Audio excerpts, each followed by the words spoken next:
Entonces, en la siguiente diapositiva yo les dejo un poco de ideas de cómo volverse productivo. La primera, como les decía, es el espacio de trabajo. Es sumamente importante, mentalmente hablando, tener un espacio designado para trabajar. Evitar en la medida de lo posible que sea dentro del cuarto de uno, evitar dentro de la medida de posible, ¿verdad? Que sea ahí al lado de la cama, tener una mesita, la computadora, que la realidad es que necesitamos la computadora, tener una silla en la que puedas pasar 5, 6, 7, 8 horas sentado sin que genere problemas ergonómicos, ¿verdad? O sea, que esté cómoda, que me sienta bien, que me sienta a gusto, etcétera. Yo soy amante de todos los to-do list habidos y por haber.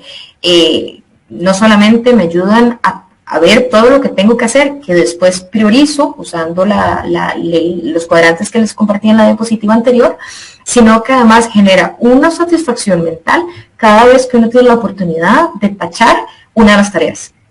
Eso mentalmente, y está comprobado, genera la hormona de la felicidad. Entonces, al tener esa hormona, simplemente termino una lista, termino una de las cosas, de las tareas, y me genera motivación y felicidad por querer seguir adelante. Es una cosa menos que tengo que hacer. Y como lo ven ahí abajo en el dibujo, tener una rutina. Levantarme, hacer ejercicio, desayunar, sentarme a trabajar. Tener almuerzo, tener una merienda, volver a trabajar, cocinar, dormir, leer, tener un hobby. Eso es importante también, que cada uno de nosotros tenga la capacidad de tener algo que sea de uno, que uno disfrute, que sea de verdad una actividad en la que uno pueda desconectarse del día a día. Y por último, yo quiero dejarles esta frase que dice: successfully working from home is a skill, just like programming, designing, or writing. It takes time and commitment to develop that skill. Entonces, ¿eso qué quiere decir? Que nosotros no nacimos aprendidos a teletrabajar. Muchos de nosotros crecimos con un modelo en el que se salía a trabajar, muchos de nosotros empezamos la vida laboral trabajando, yendo a un lugar de trabajo, cumpliendo con un horario, desplazándose, las presas, ¿verdad? O sea, todo. Entonces uno no nace aprendido. El teletrabajo vino a implementar,se literal de un día para el otro. Entonces no tuvimos un curso de teletrabajo. Cómo ser productivos desde la casa, cómo aprender a priorizar, cómo rechazar reuniones, cómo aprender a bloquear el calendario. A uno nadie le enseña eso. Entonces no se sientan mal si no lo han logrado. Es un skill, es una habilidad que hay que desarrollar.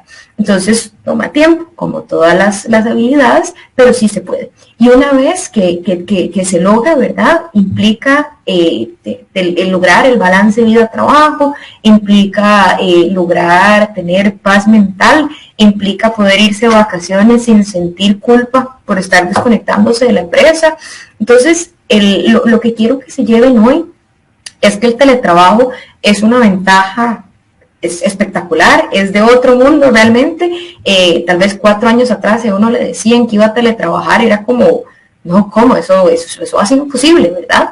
Y de un día a otro, todos para la casa porque nuestra salud está en riesgo. Entonces, ¿cómo volvemos a un modelo híbrido? Donde estoy desde la casa 2, 3 días y vengo a la oficina otros 2 o 3 días. Entonces, eso es importante lograr entender que el balance entre teletrabajar y estar desde la casa es importante.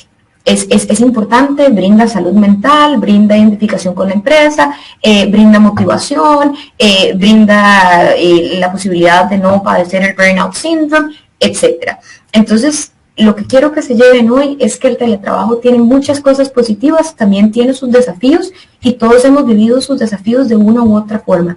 El objetivo de compartirles el tema hoy era poder brindarles herramientas que se cuestionen un poco lo que hoy están haciendo desde la casa, teletrabajando, para que puedan mejorarlo y saber que el teletrabajo realmente es una ventaja.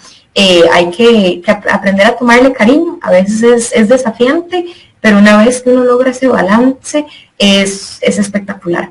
Entonces espero que lo que les compartí les haya gustado, se lleven la tarea de hacer esa introspección, de cuestionarse un poco cómo manejan su tiempo y si realmente son remotamente productivos y si no, que pueden mejorar para realmente serlo. Entonces, les agradezco la atención y cualquier duda o comentario estoy a su disposición. Muchísimas gracias.